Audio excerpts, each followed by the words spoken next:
Si Daos din mandaragat to. Kay Manoy Hill. Ito mandaragat to. Grabe, bagsak talaga. Grabe ang pinsala ng bagyo. Lahat pala ng puno ng saging dito mandaragat, bagsak din.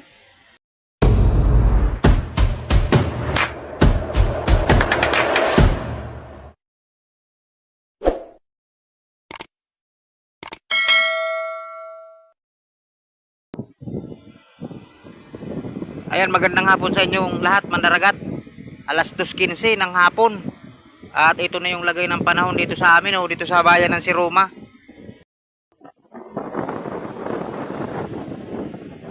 Alas 3 ng hapon pa lang yan mandaragat, pero grabe na ang banat.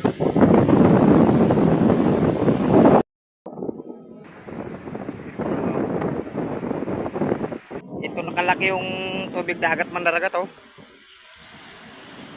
Talagang patuloy siyang lumalaki. Ayun sobrang dilim ng kaulapan mandaragat.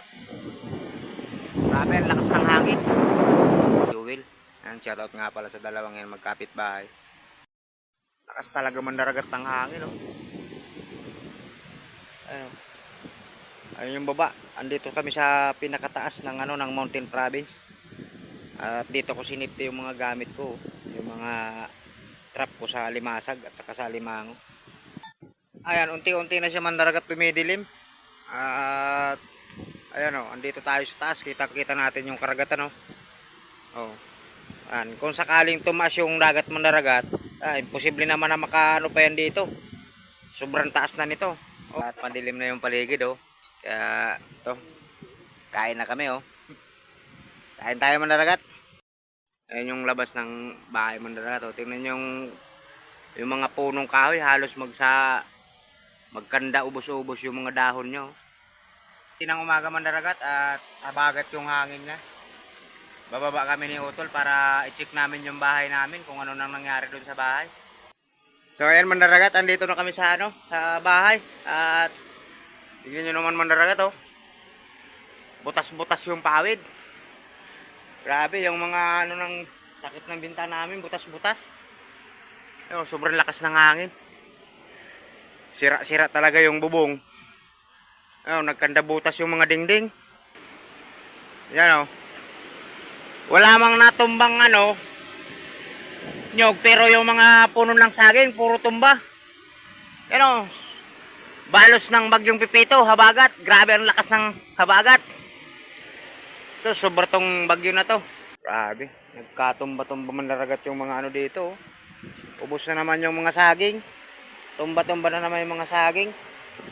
Pati yung mga kahoy daming tumbang Grabe, tumba-tumba. Naglagan yung mga nyog. Tanggalan yung mga kukup. Grabe. Dalawang sidaws. Tambayan, sidaws, bagsak. Puro bagsak. Yung mga puno ng saging. Saging, papaya. Puro tumba-tumba. Yung mga nyog, nagsipagлагlagang. Grabe, epekto ng bagyo na itong Pipito na to.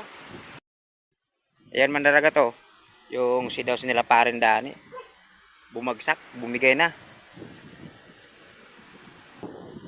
Sidaws din mandaragat kay Manoy Hill. Ito mandaragat Grabe, bagsak talaga. Grabe ang pinsala ng bagyo. Lahat pala ng puno ng saging dito mandaragat, bagsak din. May bubong na tanggal.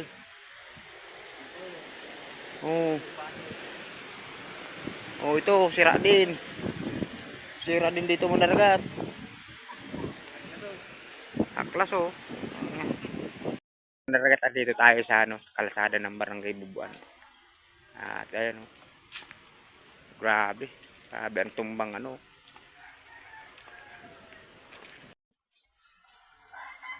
baso. Burente. Pulinas ang kababatagan. Duyo.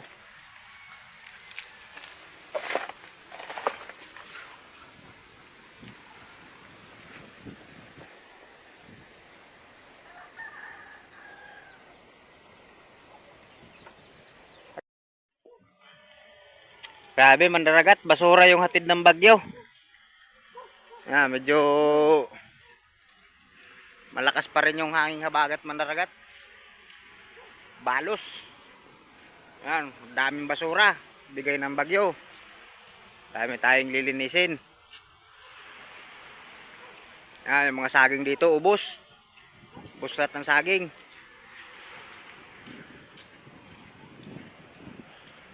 Survive ang motor ni Kulpidong.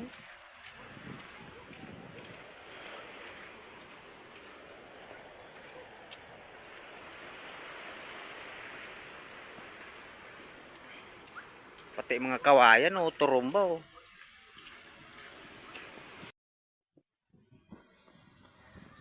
So ayan mga naragat, okay na yung panahon dito sa amin. At siyempre nagpapasalamat pa rin ako mga naragat sa mahal na Panginoon dahil kahit sabihin na nasentro yung Bicol region, yung Camarines Sur, ginabayan niya pa rin kami mga naragat dito sa Siroma area.